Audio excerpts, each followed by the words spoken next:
जय श्री कृष्णा। आज मेरा मन बहुत उदास है क्योंकि आज मैं अपने घर में बैठकर एक एक कोना इसलिए देख रही हूँ क्योंकि आज के बाद मैं यहाँ नहीं आऊँगी।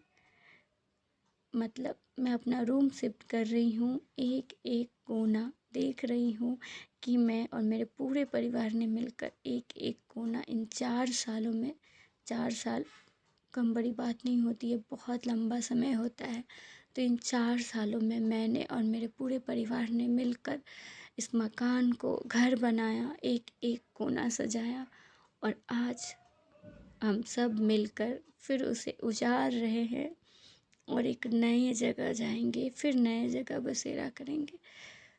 इस चीज़ को मैं स्वीकार कर चुकी हूँ कि ये मेरा घर नहीं है, आज नहीं कल तो इसे छोड़कर मुझे जाना ही है और जाना ही था और जा रही हूँ।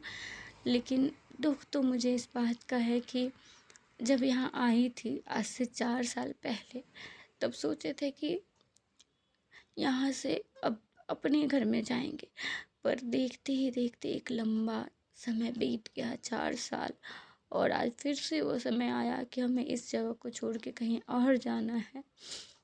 इस घर के एक एक कोने को, इस मकान को हमने घर बनाया, कोने कोने सजा कर। यहाँ की बहुत सारी यादें जुड़ी हैं।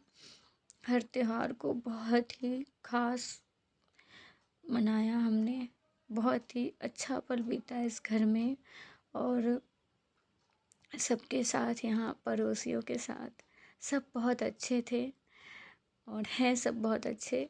खट्टी मीठी यादें हैं सबके साथ। यहाँ मेरी फ्रेंड भी बनी और मेरे लिए बहुत दुख, मतलब बहुत बुरा लगता है मुझे। मेरे लिए आसान नहीं होता है ऐसे घर छोड़ के जाना और मुझे लगता है किसी के लिए नहीं होता होगा, लेकिन मेरे लिए ज़्यादा रहता है इसलिए क्योंकि मेरा अपना घर नहीं है, कहीं नहीं है मेरा अपना घर, मतलब बिल्कुल है ही नहीं। तो इसलिए मुझे दुख होता है कि मैं हर बार सोचती हूँ कि एक दिन बस मेरा अपना घर बनेगा, तो वो नहीं है शायद, इसलिए मुझे बहुत दुख होता है।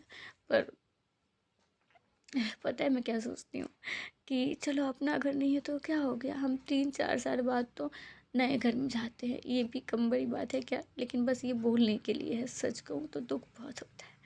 अब मेरा सारा सामान चला गया था नीचे, तो मैं यहाँ झाड़ू लगा रही थी क्योंकि पड़ोसी हमारे साथ बहुत अच्छे रहे हैं, सब बहुत अच्छे रहे, पूरी सोसाइटी। तो हमारा फ़र्ज़ बनता था कि साफ़ सफाई करते सब।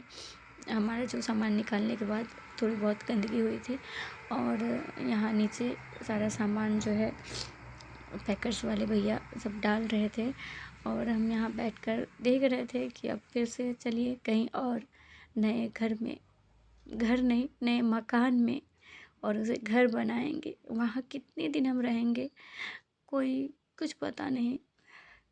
बस आप सबका आशीर्वाद दीजिए कि अब मैं जहाँ जा रही हूँ उस घर से मुझे अपना घर मिल जाए।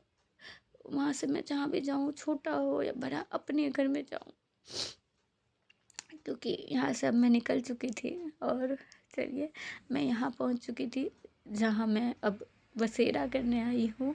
अब यहाँ पे एक एक चीज़ों को सजाऊंगी। तो मैं सबसे पहले किचन लगा रही थी क्योंकि खाना बनेगा। सुबह से हम लोग कुछ नहीं खाए थे, तो फिर भी इस दिन तो मैं खाना नहीं बना पाई क्योंकि बहुत देर हो गया था हमें आते आते। कुछ चीज़ों को हम साफ़ कर रहे थे, जैसे ये सब फ्रिज वगैरह यहाँ पे रखना था, तो ये सब करके हमने लगाया। और ये पैकर्स वाले भैया कबाट और ये सब लेकर आ रहे थे। सामान मेरे पास काफ़ी है, जैसे कि ये कबाट, बेड, ये सब। तो बहुत समय लग गया, सुबह से शाम हो गए, शाम के 5, साढ़े 5 बज गए। ये सब वहाँ से यहाँ आते आते वहाँ 9 बजे ये भैया लोग आ गए थे और यहाँ पहुँचते पहुँचते मुझे 5 नहीं 6 बज गए थे। इतने समय लग गए थे ये सब सेट करते हुए यहाँ पे। और इसके बाद तो 10 दिन और लगेंगे पूरे घर को सेट करने में। तो फिर हम सबको भूख लग गई थी, हमने सब समोसा खाए एक एक। और आप सब सोचेंगे कि जब मैं इतना रो रही हूँ जिस जगह के लिए, इतने ख़ास दोस्त कुछ बन गए थे मेरे, तो क्या कोई मुझसे मिलने नहीं आया? जी नहीं, ना उन लोगों में हिम्मत थी आने की और ना मुझ में इतनी हिम्मत थी कि मैं उन लोगों को बुलाऊं मिलने के लिए। बिल्कुल नहीं हिम्मत थी। और ये आप शौर्या को देखकर समझ सकते हैं कि ये बच्चा इतना उदास है तो हम सबकी क्या हालत होगी।